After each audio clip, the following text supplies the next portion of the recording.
chapter 35,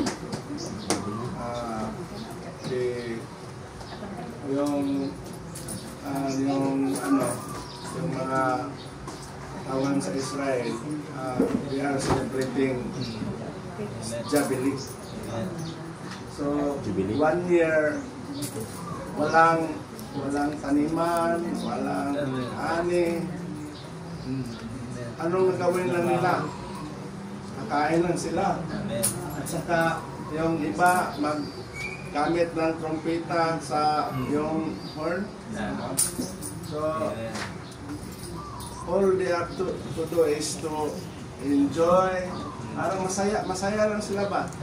Yung mga slave, freedom na sila. Hindi na sila serve sa kanilang mga master. No? Lahat. May freedom na lahat. So, wala nang ibang gagawin. No? Sa Lucas naman, yung pagpan ng Panginoon sa atin, yung He died on the cross. That's the time that we have a freedom. Amen. So, yung Panginoon natin, yung buhay niya na sana the life of Jesus Christ obtained, no? So, sa atin ngayon mga kapatid, sa mga igsoon, wala na. No, nais ko lang nato si Kristo. Amen. Kanang sa panahon ba nga doon siya sa cross, lahat na yung mga sala natin, yung mga weaknesses natin, inako na niya doon sa cross. Amen. So, wala na tayong ibang gawin pa. Yes. Kung napatunan na to si Kristo, all we have to do is to enjoy. Amen. So, kung yun siya doon sa atong kuan siya na kung wala pa tasukad, no? Wala pa kung tasukad, nakapahimulos sa Ginoo nga kanang police ba? Wala pa kung nato na angkon si Kristo sa hilabihan gayon. Amen. So, wala pa ta nakakuha na siya din atong kagawasan na igso. Amen. Yun siya sa a year of forgiveness and liberation and the biblical tradition in Leviticus offering every 3 years. No? Lugay kayo. Wan ka, kanang imong edad. Nang wan ka, kanang yung nang-apply ka kanina katulong. Dahil imong edad 20 plus 70 na. Sa pa ka malipay. Wala. Retire. Iprinda ni mo ang mga kayataan. Nag-edad ka 40. Lubinta lang imong edad. Kaya pa na mo malipay ka. Amen. Muna nga sa panahon nga itong nawag na kinabuhi sa Ginoo Kristo, sabi ng ating kapatid, nawat nato karon, dili na ta maghulag na anak ko maninood ang sa sinta na ko, anak, kango na kayo, dili na kayo. Nagkaroon nga, panahon na pata, hinusog pata, saan, sakit na ganyan itong ulo, lain na itong mata, ano, magkakaroon, na nakaanak ko ba? Oh Lord, wala pa dahil kayo na napahigawas kung dili ta malipayon. So dapat malipayon ta araw-araw. No? Kaya kung dili ta malipayon, sige na matag, we're always thinking about our dates, our atong kinahanglan sa atong sa college, atong mga anak, at saka atong mga anak, no? Nanaba. Ato gyapong giako, no? Ato gyapong giako katong problema na to. Pero atong gitugyan sa Ginoo tanan, malipay man ta, no? Malipay muna ako gakat-on ko nga kung unsay na anak ko masatisfy ko. Kaysa unad dili man ko masatisfy. Uli gani ko sa katlahon sa mua, no? Kaya ano, mangita dyan po kwarta kay maning kamot ko. Pero gaana ko, di man ako malimta ng in James chapter 4, verse 14 to 15. No, we are all like the before. We do not know what is the future. Amen. Para tayong mga usok lang. Dito ngayon, Bukas wala na. bukas wala na. So, ang tao kasi, palaging nag-isip ng sana mayaman ako, sana, ganyan-ganyan lang ba? Pero, hindi natin alam yung sapatos natin, hindi na natin ang masuot bukas kasi wala na tayo. Kasi yung nagbasa ako dito sa ano ba, kaya pala hindi ako masaya kasi marami pang nakagapos. Bandage of sin, bandage of sa tuwang pangangailangan. No?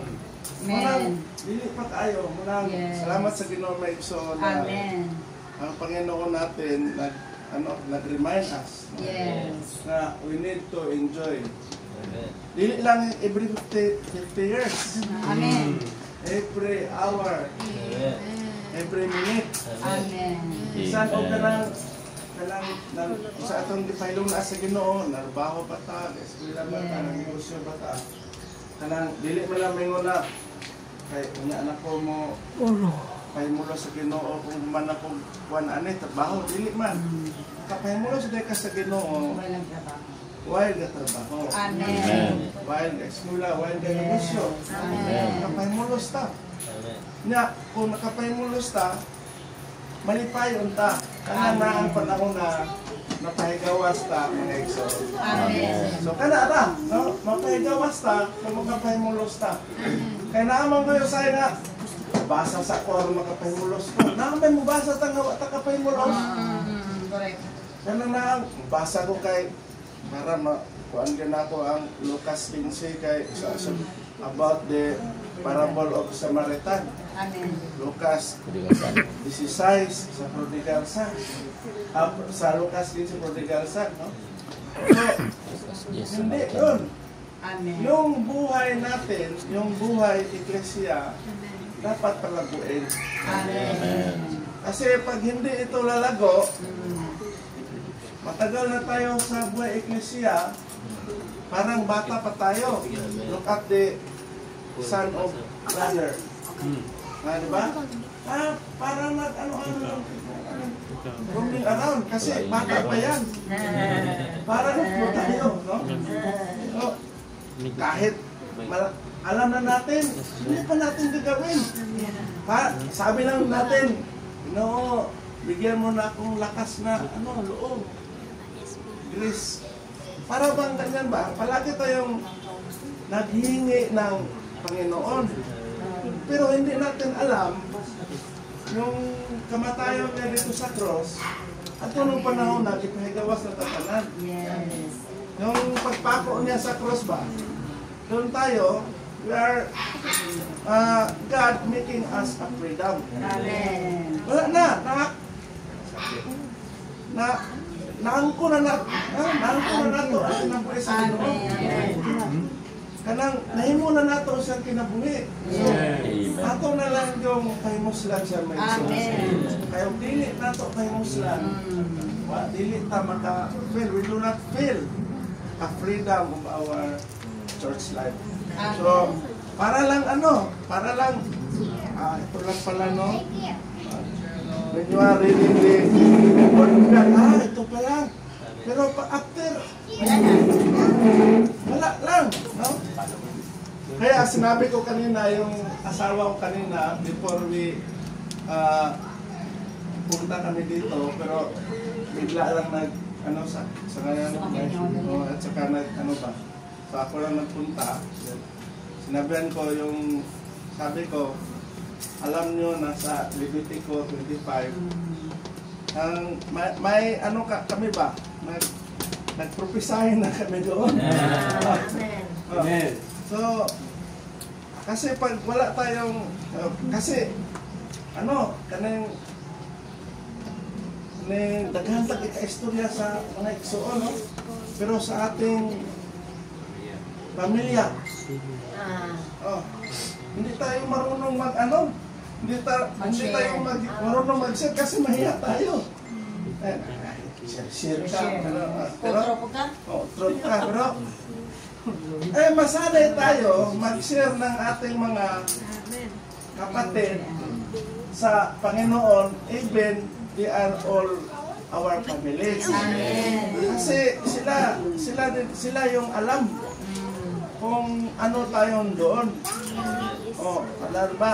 Madali ba tayong magalit? Madali ba tayong yung sa doon sa atin, no? I don't know. No? Where easy to speak na makapasakit ng puso natin, yung mga kapwa natin. Kasi, ang iniisip natin, ano lang yan? Asawa lang yan? Anak ko lang yan? Hindi natin alam na kapatid nga natin yan sa Panginoon. Pero, nasa isip natin, always in our mind na they are all part of the body of Christ. Diba tingnan nyo sa church. Kasi, lahat tayo mahinhin. Kapatid kasi kapatid natin yan. Pero sa atin, iwan ko lang sa inyo. Pero sa amin, we are all nagbansay pa anong ka-practice. We are all practicing what is the life of Christ when we are living in this earth. Para ang Panginoon natin, ayaw niyang i-exalt siya. Yung mga gawain niya, ayaw niyang ipaibalo sa mga kasi gusto niya yung ama niya at siya yung nakaalam. So, purihin ang Panginoon mga kapatid na we are all glad na nandito kayo para kayo sa Manila kahit mahirapan kami mag-share sa inyo. I think you will understand kasi si mami nyo, si lola nyo, hindi nila naman masyadong sa kanya yung maintindihan yung Bisaya. Pero si Sister Sandra, tinuturuan namin yan. Salamat sa Panginoon kapatid.